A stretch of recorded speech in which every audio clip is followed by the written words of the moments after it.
As you come in, you can see the yellow line right here. You want to be on the inside of the yellow line coming off that transition unless someone is entering the track. Here, they could be entering the track. If you see someone entering the track, go on the right-hand side of that yellow line. But if it's clear, drop down and get on the inside of that yellow. On the outside of the yellow here, a lot of junk out there, a lot of gravel, rocks, old rubber. So the best line to do there is to the left-hand side of that yellow line. As you're in turn one, you can see here that left-hand side of the yellow line. I don't know if some of y'all noticed on the round robin, there's a point here where you start letting the bike drift out towards that yellow line. If you do that, it gives you a better setup for turn two. You don't want to cross the yellow line when you let the bike drift out. It's in between that sealer, the tar snake, and that yellow line. So that's the best place to be to set yourself up for turn two. So come through here, let the bike start drifting out slowly, and set yourself up for turn two. So here we have turn two. You're right or just to the left of the yellow line. You want to set your point up, turn in, so you can exit and be on the outside of turn two. Just to the left of the yellow line, you want to hit your turn-in point where it's going to put you at the exit on the far right-hand side. You want to be on the outside of this turn coming out. So put the curving here, let the bike drift out. So here we have us coming out of two to set us up for three. When you come out of two, you let the bike drift out, and you want to let it drift back over to the left to set yourself up for three. When you're in three, you're on the left-hand side. There's a sealer patch right here. You can use that as your turn-in point for three. So watch for that out there. You can kind of see it right there. So put the curving here and let the bike drift out. And this is Wheelie Hill. So start out over here, clip, and let the bike drift out. Here we have two, coming through three. Bike's out here on the left-hand side. Turn-in point is to the outside of turn four. Clip point, and let the bike drift out, coming out of four. So here we already have all that sealer here. You can use that as a turn-in point. Come up, turn in, clip here, and let the bike drift out. Over here you have this new sealer that clip down here that you can use as reference points coming out of turn four. Any questions on 3 and 4?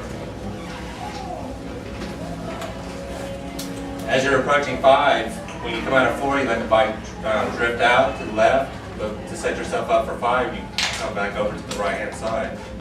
So coming into 5, you're on the outside. Clip the curving here, and let the bike drift out and set yourself up for turn 6. And turn 6, I don't know if y'all noticed on the round robin, a lot of bumps out here. You can use those as your reference point to turn in.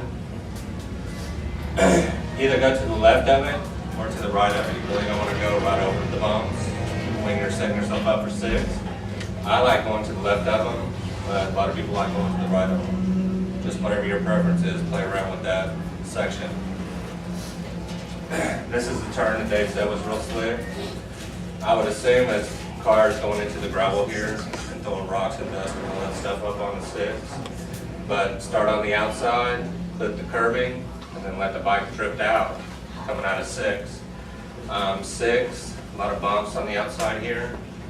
You can pick which way you want to go, either to the left or to the right, exiting turn 6.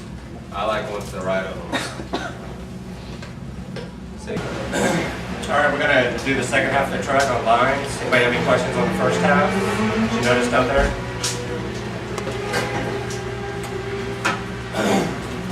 This right here is coming out of turn 6. Like I say, you got those bumps on the right-hand side as you exit 6. You want to stay on the right-hand side of the track as you approach 7. You'll notice right before you get to the darker asphalt, there's a lot of bumps there. Pick which side you want to go, left or right. It doesn't matter, just whatever's more comfortable for you. I like going to the right of those bumps. Get some braking done before you get into 7. Here we have 7. Turn in, this is a fast corner. Carry a lot of speed through that. Got a lot of camber to play with.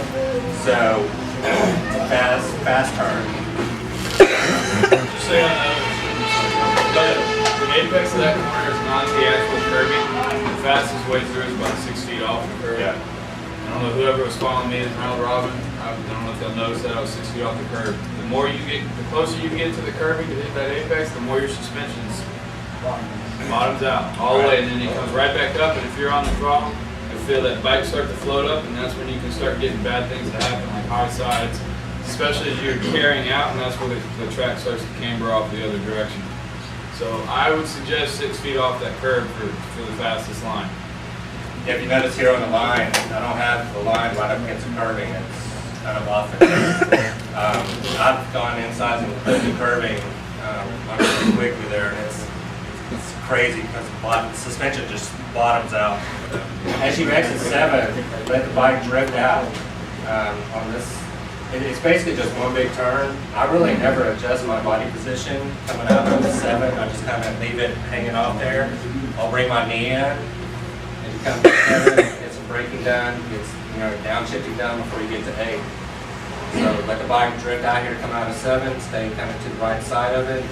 And as you approach 8, I kind of let the bike drift in to the left a little bit, not quite center track, but just to the right of center track to enter into 8.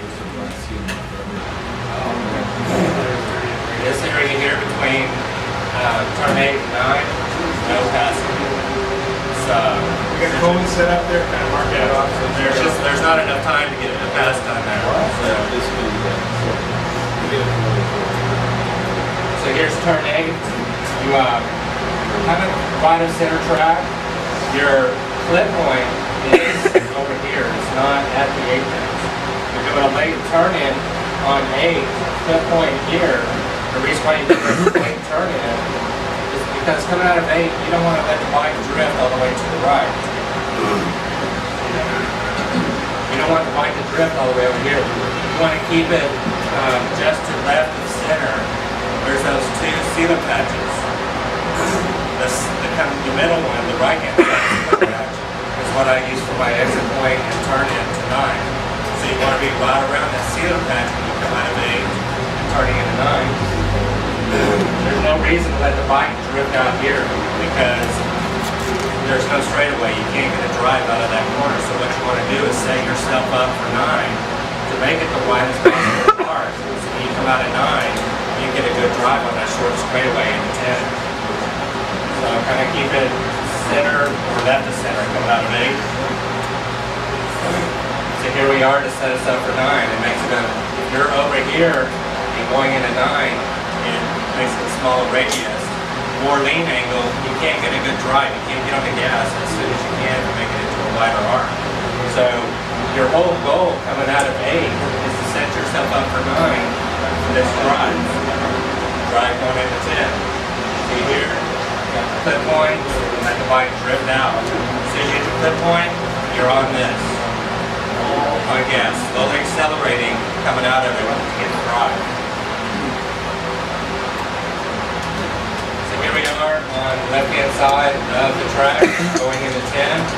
As you're approaching 10, you kind of want to let the bike drift over the right, kind of right center track to set yourself up for 10. Come down here and get a lot of braking done with some downshifting done before you get into 10. And 10, you kind of start out wide, not way out here, but probably about 6 feet off the curbing. And as you go around, you're slowly decreasing the feet from the curbing. It's a slow decrease when we get to it. So when you hit probably around 50% of the turn, you should be right there by the curbing. You're following that curbing all the way around. And as you come out of 10, don't let the bike drift out here. You want to hug that curbing, the right-hand curbing, all the way through. Set yourself up for 11. If you let the bike drift out, coming out of 10, you've got to get a lot of lean angle coming out of 11. What's turn 11 famous for? High sides.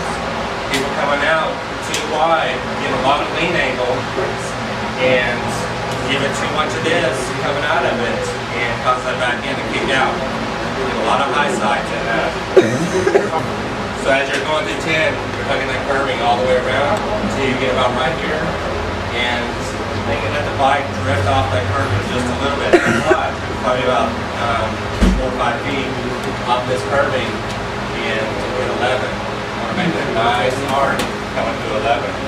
If you hit this turn just right, you should get on the gas actually before you get your clip point because you scrubbed off so much speed coming out of 10. You can accelerate a little bit sooner about 11.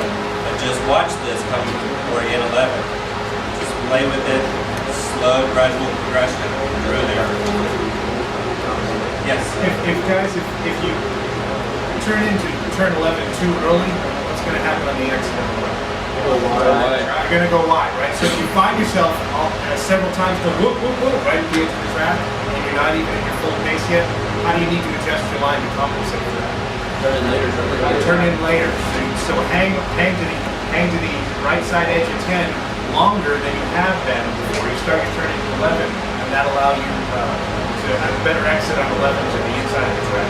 So if you find yourself drifting way outside of the edge, and you're not even at your fastest pace yet, you need to change the time that you turn into the corner.